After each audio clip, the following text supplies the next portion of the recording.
सबको मेरा प्यार भरा नमस्कार। आज 6 अक्टूबर 2025 का दिन है, यानी शरद पूर्णिमा का दिन है। आज के दिन अमृत वर्षा होती है और आज रात के समय खीर छत पर रखने से अमृत की वर्षा होती है। तो चलिए जानते हैं कि शरद पूर्णिमा क्यों मनाई जाती है, शरद पूर्णिमा क्या है, शरद पूर्णिमा में खीर रखने का समय क्या है और शरद पूर्णिमा की कोई कथा है तो क्या है। चलिए जानते हैं। माना जाता है कि शरद पूर्णिमा के दिन माँ लक्ष्मी का जन्म हुआ था। ऐसे में धन की प्राप्ति के लिए ये दिन सबसे उत्तम होता है।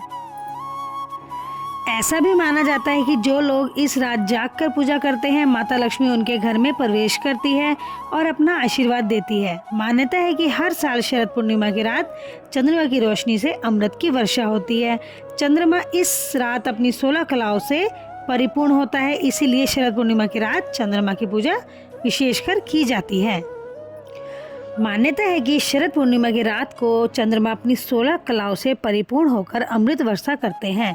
यही वजह है कि शरद पूर्णिमा की चांदनी रात में खीर रखने से उसमें अमृत खुल जाता है। आइए जानते हैं कि शरद पूर्णिमा की कथा क्या है। शरद पूर्णिमा उस रात को मनाई जाती है जब कृष्ण और ब्रज की गोपियों के बीच रासलीला हुई थी और इस दिन नृत्य में भाग लेने के लिए शिव ने गोपीश्वर महादेव का रूप धारण किया था। आइए जानते हैं कि शरद पूर्णिमा की व्रत कथा क्या है। कथा के अनुसार एक नगर में साहूकार रहता था जिसकी 2 पुत्रियां थीं। साहूकार की दोनों पुत्रियों का धर्म कर्म में ध्यान रहता और दोनों पूर्णिमा का व्रत रखती थी। बड़ी बेटी हमेशा अपना व्रत पूरा करती, लेकिन छोटी बेटी व्रत अधूरा ही करती थी। वो संध्या के समय भोजन कर लेती थी। इसीलिए छोटी बहन के जब भी संतान होती तो वह जन्म लेते ही मर जाती थी, परंतु बड़ी बहन की सारी संतानें जीवित रहती थी। एक दिन छोटी बहन ने बड़े बड़े पंडितों को बुलाकर अपना दुख बताया और उनसे कारण पूछा। पंडितों ने बताया, तुम पूर्णिमा का व्रत अधूरा छोड़ती हो, इसलिए तुम्हारी संतानों की अकाल मृत्यु हो जाती है। पूर्णिमा का विधिपूर्वक व्रत करने से तुम्हारी संतानें जीवित रहेंगी। तभी छोटी बहन ने पंडितों की सलाह पर पूर्णिमा का पूरा व्रत विधिपूर्वक किया। कुछ समय बाद उसके लड़का हुआ, लेकिन वह भी शीघ्र ही मर गया। तब उसने लड़के को पीढ़े पे रखकर उस पर कपड़ा ढक दिया और अपनी बड़ी बहन को बुलाकर लाई और बैठने के लिए वही पीढ़ा दे दिया। बड़ी बहन जब पीढ़े पर बैठने लगी तो उसका वस्त्र बच्चे को छू गया। बच्चा वस्त्र छूते ही रोने लगा। तब गुस्सा होकर बड़ी बहन बोली, तू मुझ पर कलंक लगाना चाहती थी, यदि मैं बैठ जाती तो बच्चा मर जाता। तब छोटी बहन ने अपनी बड़ी बहन को शांत करते हुए कहा, यह तो पहले ही मरा हुआ था, तेरे भाग्य से जीवित हुआ है। हम दोनों साथ में ही व्रत करती थी, तू व्रत को पूरा करती थी पर मैं अधूरा छोड़ देती थी, जिसके दोष से मेरी सारी संतानें मर जाती थी।